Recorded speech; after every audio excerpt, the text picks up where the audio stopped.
Morning. Paula, thank you very much for the birthday card the other day. You are welcome. I felt a little ambivalent getting a card from a financial advisor, hoping that the year I qualify for Social Security is my best year. But I don't, and then I thought you probably didn't put that much thought into which birthday you were sending that for. No, I didn't know your year of birth. Okay. All right. Let's see. One more come in. Boy, it's nice to see some folks. I haven't seen Linda Brown in a long time, and Ray. A shout out. How nice. Wonderful. You all.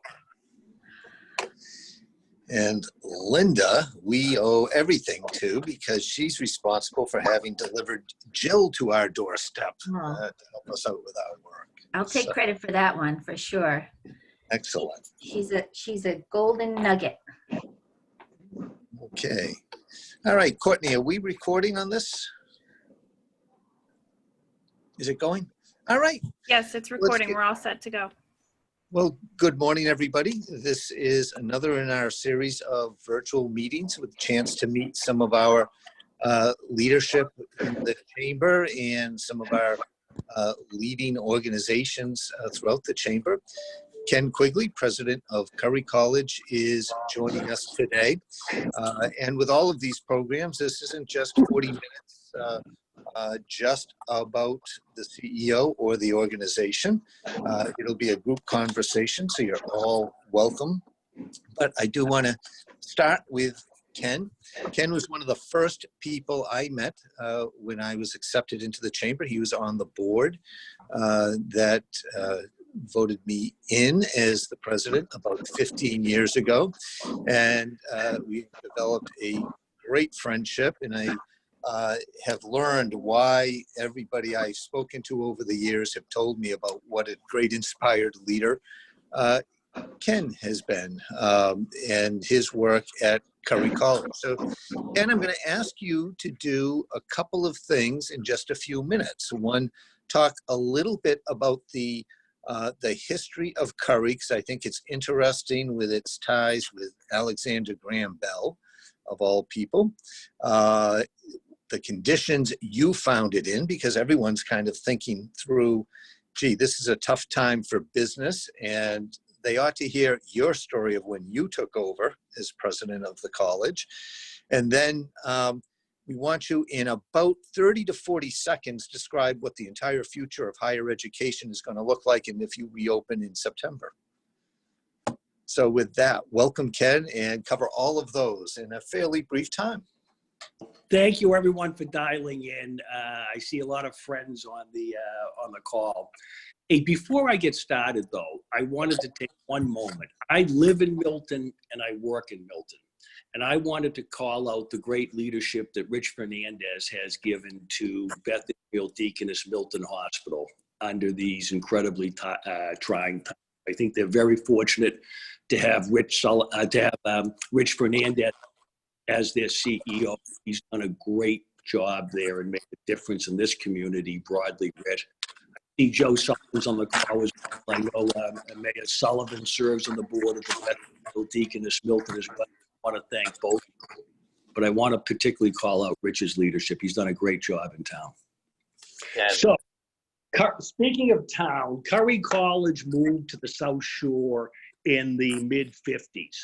We were founded in 1879 in Boston, a school of expression, at the same time that Emerson College was founded. Emerson and Curry were both refugees from BU when they were training Methodist ministers.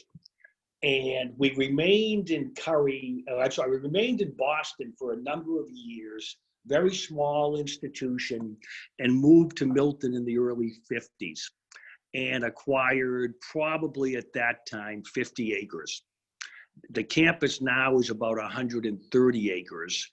The largest acquisition was in the 70s when we acquired what was previously John Dark Academy. And I still bump into people who had attended there.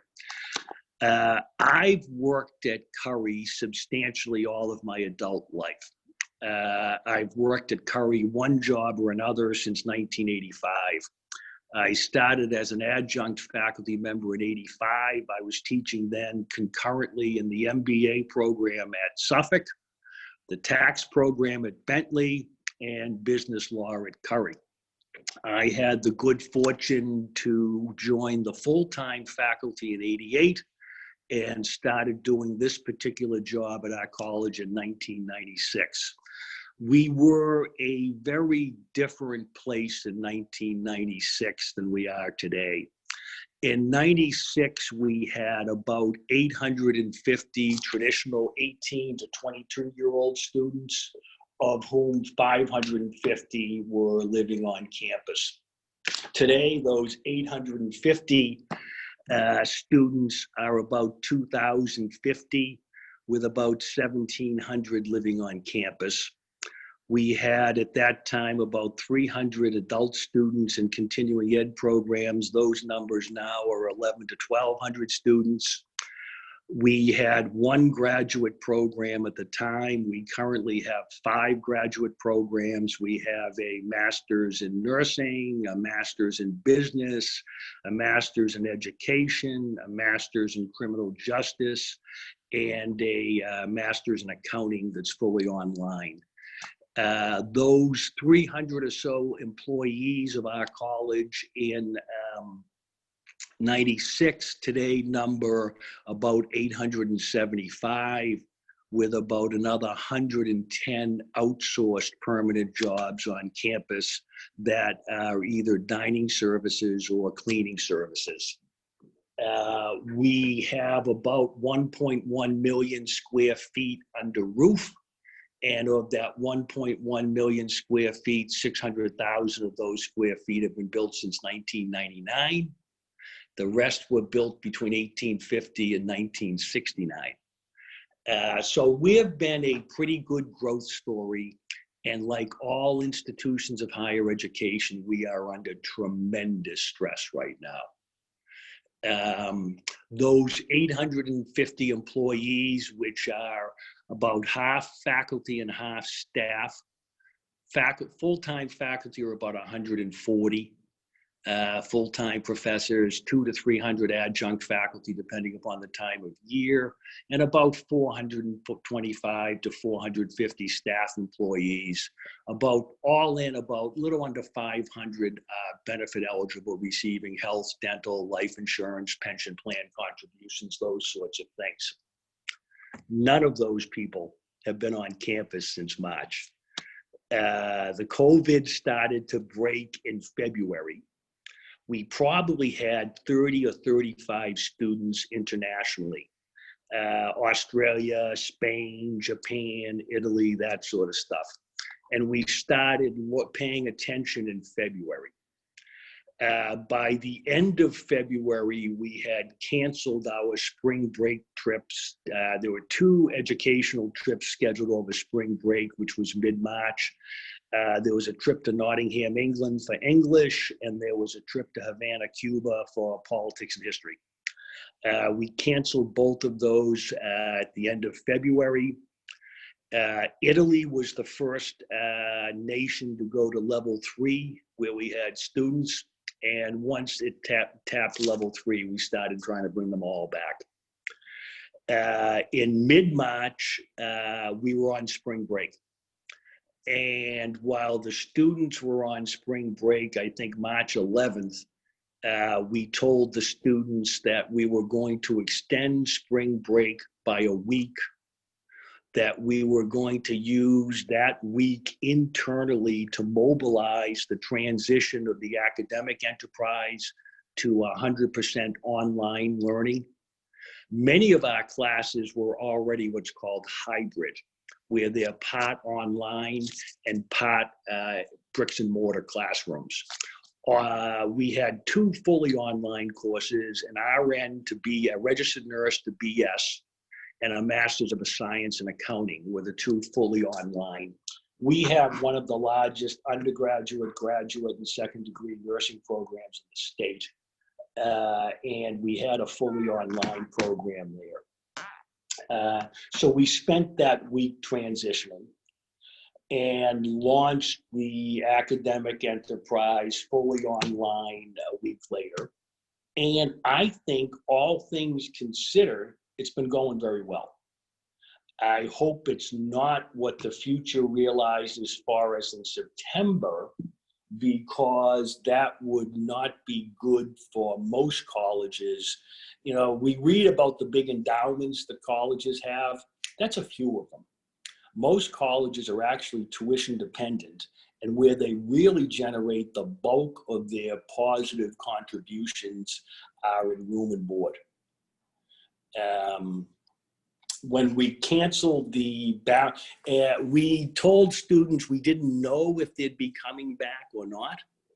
We assumed that we'd continue to deliver all of our courses online, but I wanted to be able to bring students back to campus if we could, particularly starting with the seniors, okay?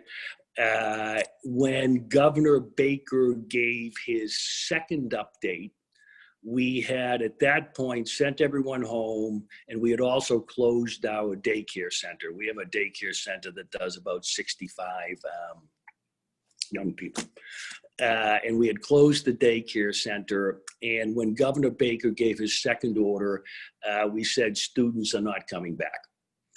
Those of you who wish to can probably still go online and sign the change.org petition, where our senior class demands that they be allowed to return. We're currently engaging in scenario planning for, number one, a full return to campus, whatever that means. Number two, we can give instruction in the classroom, but we won't have a residential component. Or number three, we're fully online. And we have a number of committees working on those for classrooms, offices, residential, athletics, facilities, access to campus, and that sort of stuff, feeding it all up. I'll stop in a minute and then be pleased to be further directed what I should speak about, Peter. When you've read about the room and board refunds, our room and board refunds, when we terminated the balance of the semester, what was left for the balance of the semester was a little over $6 million, right about $6 million. Under the first stimulus bill, the CARES Act, we received about just under $2 million, $1,950,000, $1,975,000. Of that $2 million, just to make the math easy, $1 million has to go directly to students to fund expenses that they incurred as a result of COVID. And we can keep $1 million to offset our COVID expenses. So the immediate impact was $6 million of cash went out the door. And if they take it as a refund now, it's cash out the door in April, May. If they apply it to next year's tuition, it's cash we won't receive in July. So either way, that's about a $6 million hit mitigated by the $1 million of CARES Act. We were way over the 500 employee threshold for the PPP, which would have meant it would have been a loan, not a self-amortizing, not a loan that self-amortized into a grant. And we took a pass on that. And now we're planning, like everybody else on this call, for the unknown.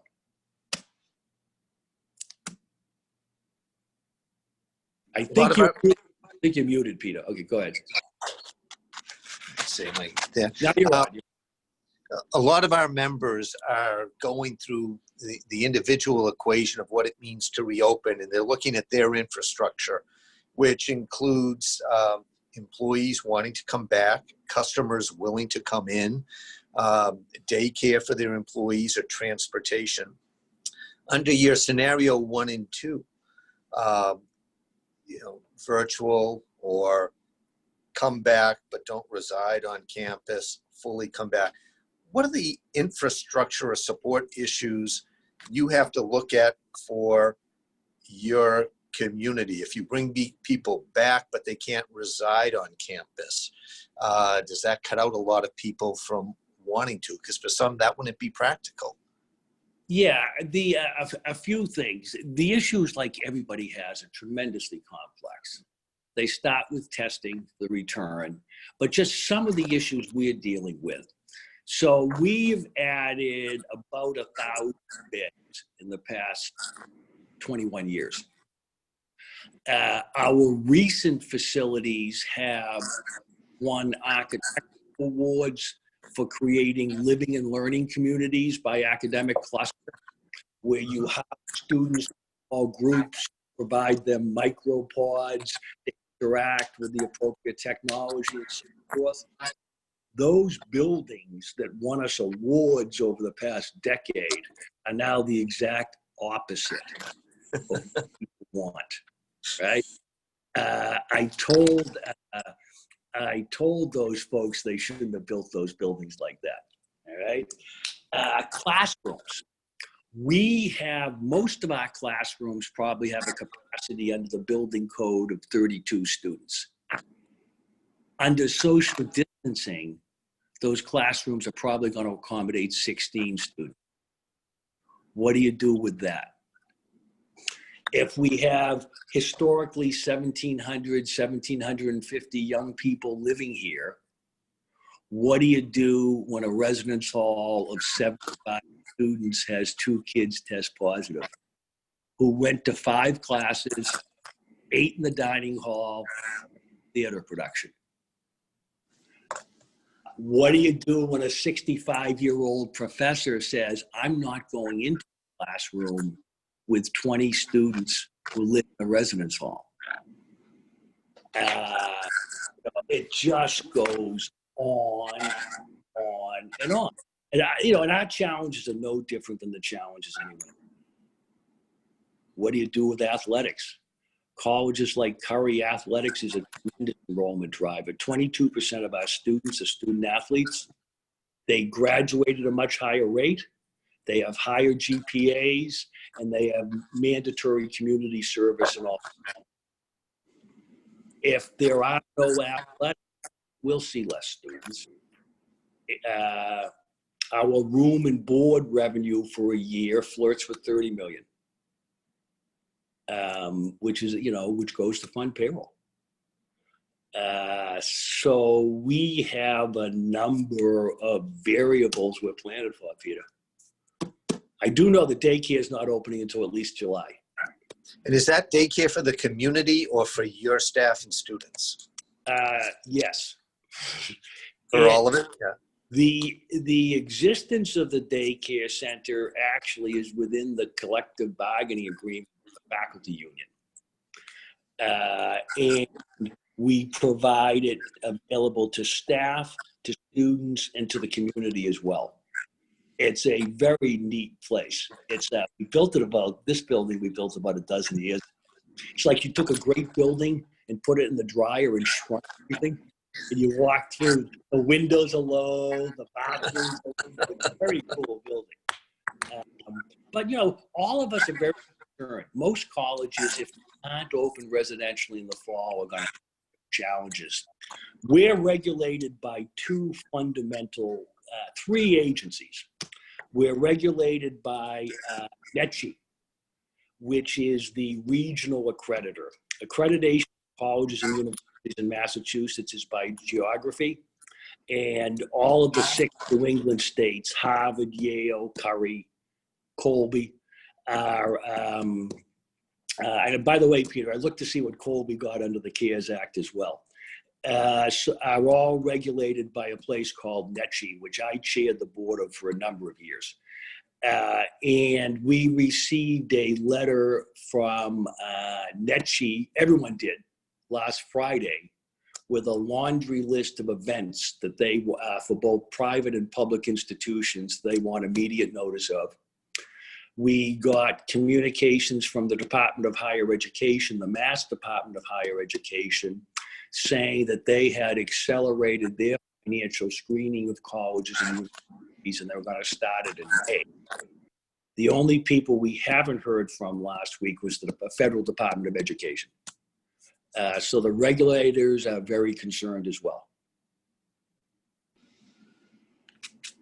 Any guess? I hear lots of industry projections for different types of industries, but if you had to guess, if your national associations guess, how many colleges across the country might not survive this? Well, if you read the front page of last Friday's Wall Street Journal, the front page of the New York Times or the Boston Globe the week before, or the front page of yesterday's Boston Herald, the conventional wisdom is it'll be a substantial number. And that's because they're tuition driven. And if they don't receive revenues, they're going to have challenges. We're fortunate. We're pretty liquid here. Now, we all know that cash can burn in a hurry in good times.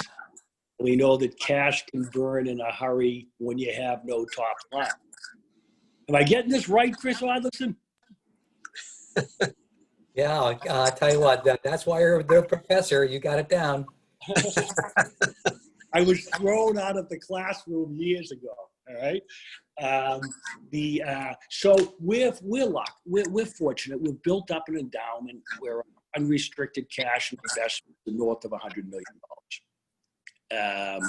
And so we have a strong balance sheet.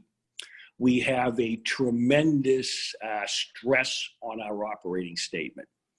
The challenges that a lot of small colleges are going to have is the tuition refunds.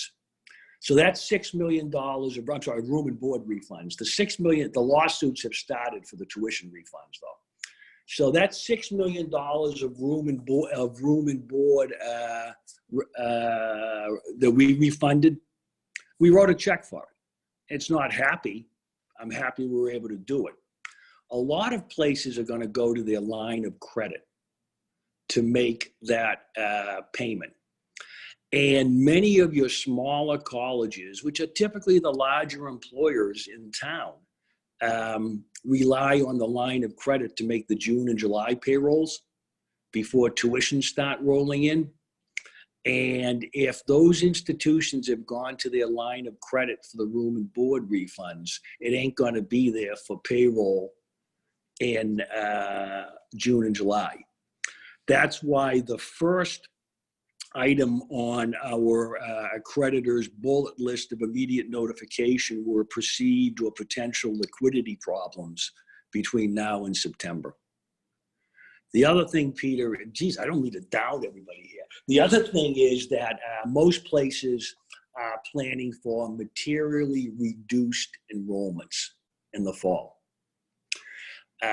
Job loss, lack of engagement with students. First Saturday in April, we typically have 3,000 people on campus for our accepted student day, and that's when we convert. March and April for colleges are the equivalent if we were retailers to between Thanksgiving and Christmas. That's when we close our business. Instead of having 3,000 people on campus, we had exactly none. We did a virtual accepted student day. We are cranking out content through Marcom and all that sort of stuff. But we're planning for a 20% decreased enrollment. And I would make that deal today. Wow. And then if I knew, and then I'd plan and work around it. Wow.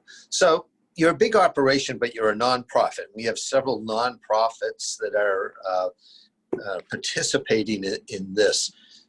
Serenity, you had a question as a professional fundraiser. I'm going to let you ask Ken the question.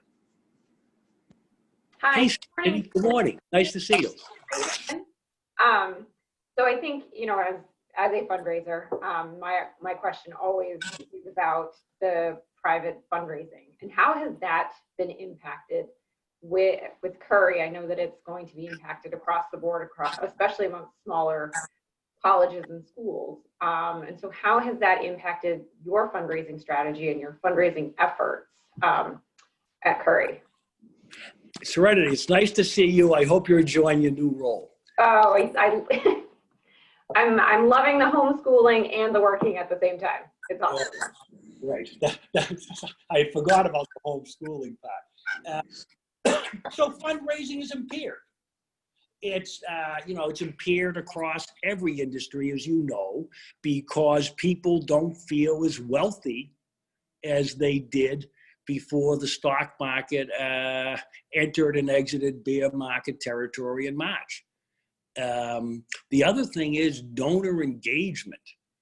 I typically host at least one dinner a month for people that our development office has brought forward for me to have dinner with. Those aren't occurring. Around college events, I will typically host brunches for small groups within my office. Those aren't occurring. The online and digital stuff marches on. We have not gone out to people asking for help because I believe that people generally want to be associated with a winner and a place that's going to survive and succeed. And our challenge is to get to September, get over that hurdle, and then get back in the game. So there have been, it was suggested to me that I go to, one of our 7-figure donors and say, hey, X, what do you think? And that sort of stuff. And I said, no, that person wants people who are winning. So we've seen it down a bit. If I close a matching gift this month, Serenity, we'll hit our target. And I'm reminded of that regularly by both the CFO and the VP for advancement. So we'll see, but it's down. What else? So, Oh, Peter, Yeah. you asked a question at the very beginning of Ken, and my internet failed for a second, so maybe he answered it the minute that I was off. But the condition that Ken found Curry College in, and why that should give us all a great deal of confidence that President Quigley is going to navigate this situation just fine. Yeah. You had it half right, Chris, okay? It was a long time ago, not particularly relevant, but I will say when I started at Curry, people had 2 questions for me who worked here. Ken, am I going to get paid? Ken, are we going to close? And at that time, we were basically, I don't know, it's a quarter of a century ago. We were paying everybody in 90 days. Unless we owed you a lot of money, then we just didn't pay you. It was a long time ago.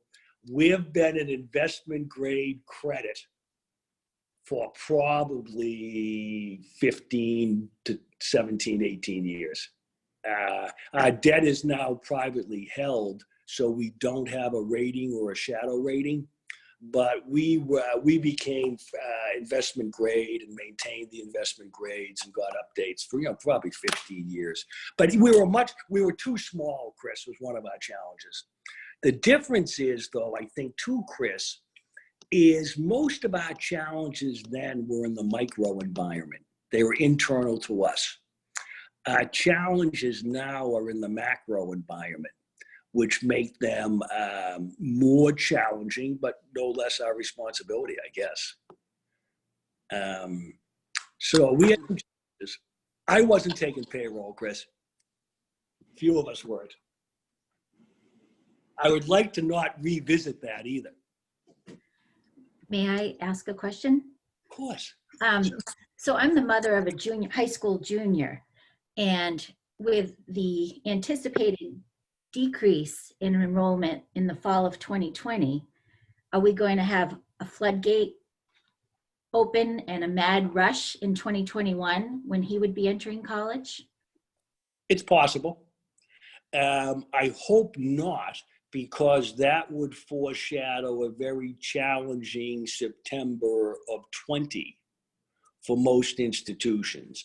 Conventional wisdom that I read, literally on the front page of the Times and the Globe, is that students should seriously consider deferring. Because like me, they don't know what the on-campus experience, comma, if any comma, is going to be, Linda. I will tell you that the more selective institutions have admitted a lot more people this year, both directly into their wait list. In the past week, Sunday morning, I got an email from the fellow who's the chair of the board at Notre Dame, not in Hingham, in South Bend, who's a good friend of the college and mine. He said he had just come back from 3 days in South Bend, and they don't have a clue how this is all going to play out. I got a call from the fellow who earlier last week, who is the immediate past chair of the board at Boston College and remains a member of the executive committee and is probably be the chair again next time around. And he said, to their surprise, they were hitting their numbers, but what they were seeing was a lot more wealthier students. So I think it also depends on the tier of the market. I don't know if it's a son or a daughter, but that your student will be applying to. But so this year, it's easier to get into the selective places, and the wait lists are much fatter. Next year, there probably would be a surge in demand. There may also be less supply. Right. In terms of institutions. Thank you. So I'm curious, you got a few people involved in office situations or construction joining us. I'm curious about how office practices and configuration might change. So Ryan, I know with Acela, you've done a lot of nonprofit and educational facilities, but are you beginning to hear at Acela about people looking at very different designs? And Jay, are you hearing anything at the broker end with people looking at commercial space, looking to change configuration? Yeah, we're definitely hearing it from our architect partners and also some of our furniture dealers that study workplace performance and how to really handle the socialization. We personally think there's going to be a rollout of the office environment that's going to be like a part office space that opens up, and there's going to be changes with reconfiguration of the furniture. Could potentially end up being the office space ends up being more private offices, so people can actually close walls behind them and close doors and have privacy. Shared spaces, the open plan concept, I think that's going to definitely die down, basically just because of the way the environment's set up and just people sitting right across from each other. I don't think there's a comfort level there. As far as construction goes, Ken, I had questions as far as how you're handling like capital improvements. Usually in the summertime, where that's our busiest time of the year, working for like MIT, Northeastern, Boston University. We're just trying to get a pulse on what you're hearing out there in the marketplace as well. So Ryan, you guys are well known for doing the summer slammers, right? Exactly. And summer slammers are when you come in on May 28th and something needs to be done by August 28th. Exactly. And you crank through the thing. When people move in, you say, don't lean against that wall. The paint might be wet, right? And we're going forward with some capital projects this summer, okay? There's an academic building that we are changing into sim labs, simulation labs for nursing, because one of the things we're seeing is internships and clinicals going away. It was probably early mid-March when Mass General was the first out. And Mass General, where we had a ton of nursing students doing their clinicals, said, go home. And then shortly, the next day or so, I think the Plymouth Public Schools, where we had student teachers, was the next. And then they all just cascaded from there. So we believe that for the nurses, it's largely going to be simulation. So we have a decent sized project, about $1.5 million, that we're doing this summer. A lot of the other stuff we've pulled back on. The residence halls are empty now. We've tried to keep some of the cleaning staff on and having them painting now, which gets a jump in the summer and keeps those people employed, things like that. But absolutely, people are going to be pulling back on their capital until they know what their cash is going to be, I think. What do you see? It's a mixed bag right now because some people want to take advantage of it while there's no one around and maybe get an early start. Yep. But Boston's different than the suburbs. So we do have a school going on in the Cape right now that is under construction. It's been about a $9 million project that we're still moving forward on because that needs to get built. As far as schools, some of them are saying maybe June 1st, June 8th, for us to start back up on projects that we're in the middle of that we had to leave the job site on. Boston and Cambridge? Boston and Cambridge, yeah. Yeah. What are you seeing on pricing? We've been pricing out a lot of projects, not a lot for schools right now. People are being aggressive, but our fear is what happens when it just all opens up all at the same time. Are people going to be able to hold that pricing that they were providing us? So it's kind of a catch-22 on knowing if our subcontractors are going to be able to just stay with the pricing they're going at right now, because everyone's hurting for business. They want to get some jobs going. I think it's going to be the suburbs first, and then it's going to go into Boston for us we're doing work outside of schools. We're doing we're in little restaurant jobs right now, retail, office space, so a little bit of everything. So we're getting activity, people pricing out projects, people want to be back at work, but each job site's going to be run differently now, and jobs are going to take longer just because of the social distancing that's required for each of the job sites now. So you can't have a 40-man crew on a job site. It's just not part of the COVID response team that you can have.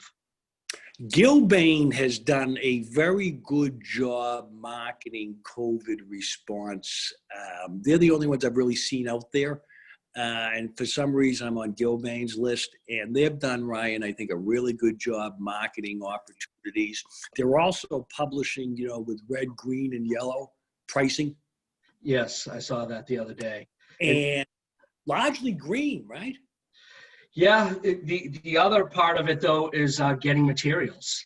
So with a lot of the factories shut down, like lighting is always an issue with these lighting manufacturers getting that material in on time. If factories have been closed, there's going to be a backlog on just simple construction material that you need for a job site. So that's another concern that we all have. Yep. Hey, Kenny. Yeah. Joe Sullivan. Hey, Joe. So you're talking about the potential of a 20% decline in enrollment, and you said you'd take that deal right now. But staying with the spacing issue that you and Ryan are discussing, which is very interesting, the 20% decline in enrollment would actually help you potentially in setting up your dormitories, correct? Because you're going to have a problem in terms of the living arrangements, I would think. Should the majority of folks come back on campus? Yeah, one of the exercises, Joe, we're doing is what happens if every room becomes a single? Right. So arguably, tuition go up then? Do you have to think about room and board going up at that point, obviously, because they've got different accommodations, enlarged accommodations? There is no pricing power in higher ed, Joe. Sure. And that's why all of these schools are under such stress. There's something called the discount rate, and the discount rate is what percent of an institution's tuition they give away in financial aid. And all of my alleged career until the Great Recession, 8, 9, 10, that number was around 25 to 27%. Since that time, nationally, that number has grown to the mid-50s. Okay. And that's a function. So instead of getting 75 cents on the dollar of articulated tuition, you're getting 45. Right. And that's a Right. function of pricing power. The macro environment was bad before this. I mean, I was one of 6 kids, and I have 2. And most people on this call probably. I'm in the same. I Yeah, was one of 6, and I have 2 now. yeah, you know, and I hope At least all at least I'm eating better. Let me just echo what Chris. Let me echo what Chris had said at the beginning. I know it's a challenging time for you and for all of us, but I think we all have great faith that Curry's in good hands. So congratulations on your success, and I'm sure there'll be continued achievement. You want to go on the board at Curry too, Joe? I got too many boards right now. I got to cut back. I'm busy. All right. What else, folks? What can I tell you about colleges or universities that might be helpful to you, if anything? Bill. And Bill Harris here. A bunch of years ago, there was a lot of online colleges. They were publicly traded, Yep. and they kind of seem to have fizzled away. Is that model getting another look at? Are you guys think you're going to be heading more towards that model, or you're going to stay traditional? Yeah, I think the for-profit ones, Bill, the Obama administration made a point of putting them out, for-profits, both bricks and mortar and online, and they largely succeeded. We took a hard look November, December, January at acquiring the New England College of Business, which Chris and some others might be familiar with. They ultimately merged into Cambridge College, fully online, and not a bad franchise. What you're going to see with that is smaller colleges like Curry have an online presence to maintain a competitive franchise in continuing and graduate studies. I really think you're going to see that evolve to the undergraduates as well. And that's a market that plays to scale. Southern New Hampshire, Arizona State, those places. Southern New Hampshire spends about $150 million a year in advertising. Our budget, our entire budget is in the low 90s. So I think you'll see a lot more of it. And I think what you'll see is continued separation between, for lack of a better term, the haves and the have-nots, Bill. But I think that model will grow, just as I've always thought the concept of stackable certificates and badges that ladder up to an associate's and then a bachelor's degree will something you'll see a lot more of. Plus, people now fundamentally question the value of a traditional small college residential experience, which is evidenced by, among other things, the discount rate, I think. Thank you. Hey, Peter. Oh, I'm sorry, Mary Ann. Hi, Mary Ann Blackmer from Brigham Health. I have a question about testing. Do you have any plan, to have kids tested before they go back, or antibodies? What's your thought?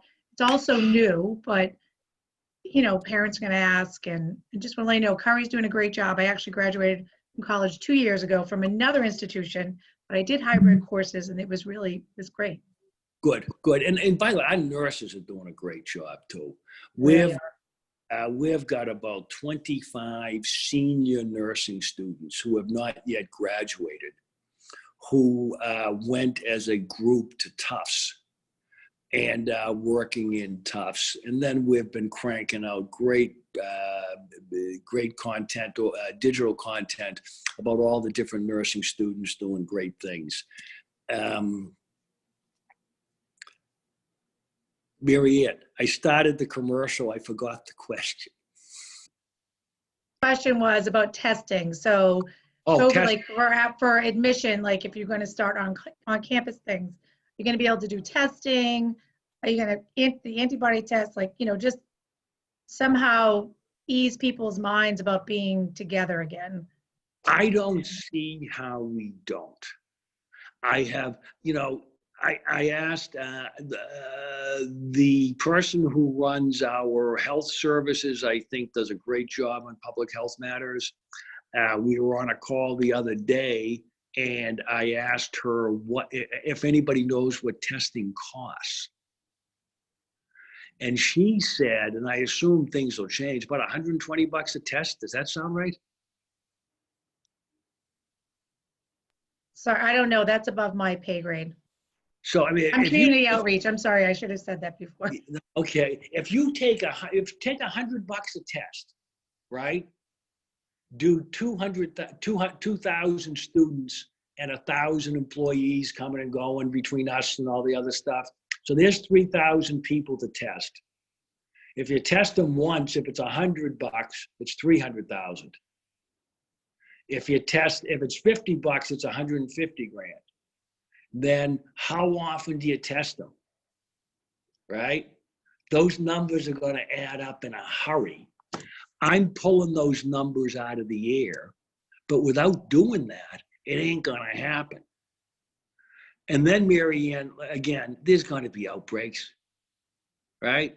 Then what happens? You know, schools are doing things, they're considering pushing the start of the fall semester to October or November to get over the anticipated hump.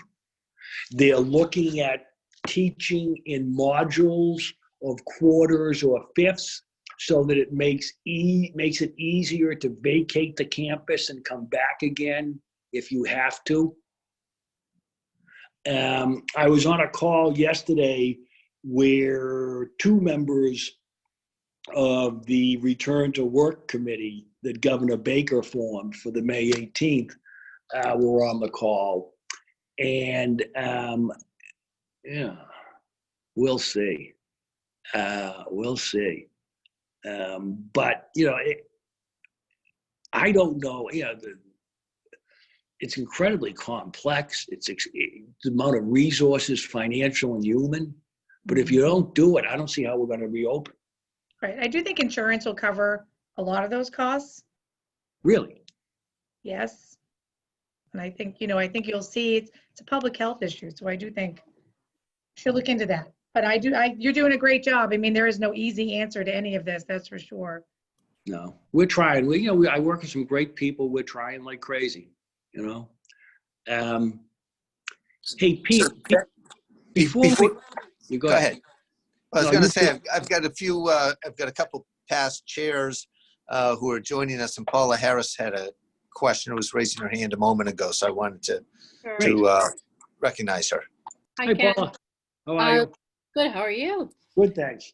I see college through the eyes of our clients quite a bit. So one of our clients' kid is going to go off to Columbia this fall at $80,000 a year. We've been talking about the college bubble for a long time. Is this the beginning of the bubble popping? No, bubble's been letting air out for a while, Paula. It's not the beginning at all. Okay. If you look at it, so in the past 2.5 years, I've looked at acquiring 3 colleges, and they're all gone.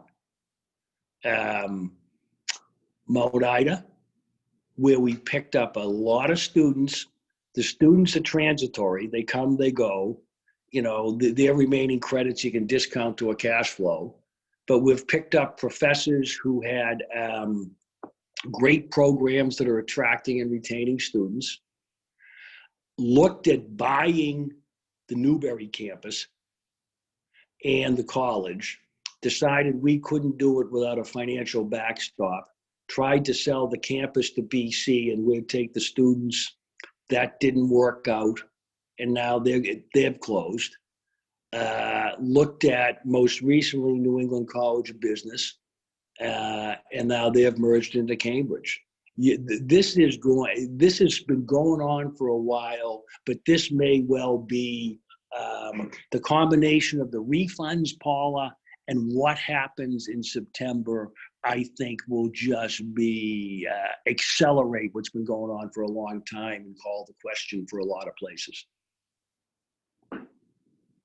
That's uplifting, huh? All right, Ken, you were going to ask something. No, I was actually going to say something. Okay. I was going to say thank you to you and Courtney for putting these together. I had the opportunity to listen to Bill Parent I chair the board at Envision Bank, and we just had Bill join us to succeed a former chamber board chair, Jim McDonough, who did a great job there. I listened to Carol Bowman. I missed Rich Beal, who I would have enjoyed. I'd listen to Chris Odlifson talk anything, right? So I think you and Courtney are really doing us a service in doing these. The other thing is, how much of a positive influence the chamber has been both on me and Curry College, and the opportunities and the relationships that have improved both individually and organizationally as a result of the involvement. And the people I've met I just want to take a minute and say, I've had the privilege of doing this job since 1996. And during that time, like now I sit on two, one on the NASDAQ, one on the New York, read on the New York Exchange. I've chaired, just because I've been around for every group there is. I have not met better people than the people that I've met through the South Shore Chamber. It's just true. And I've established some great friendships through the board that existed when I was involved in the chamber. So I just wanted to say thank you. Thank you for the plug. And I feel the same way. As you know, my background was in government for 20 years. And I find that the people involved in the chamber are just incredible. As I often say, joiners are givers. And the people who are active in this chamber have done a tremendous amount of good for each other in the entire South Shore. And it's the most satisfying part of this job is working with all of our members and leaders like you. And I appreciate the plug. I appreciate your doing this. This has actually been a lot of fun because we've had a chance to get to know our members and some of our leaders in ways we haven't in the past. And I'll put a little plug in the schedule. Thursday morning, Deirdre Savage is joining us. She's head of federal government affairs for Blue Cross and our incoming chair for next year. Next Tuesday, Chris Odlifson. So you'll be able to get a chance to listen to Chris next Tuesday. And then Mary Lou of Mary Lou's Coffee is joining us next Thursday. And then 3 weeks out, we have another group of people that we're lining up. So it's been a lot of fun. I really appreciate you taking the time and telling us the story of Curry and what you're going through. And appreciate everything you've done for the South Shore and for the chamber. Great. So thank you all for joining us, and we'll be back on Thursday.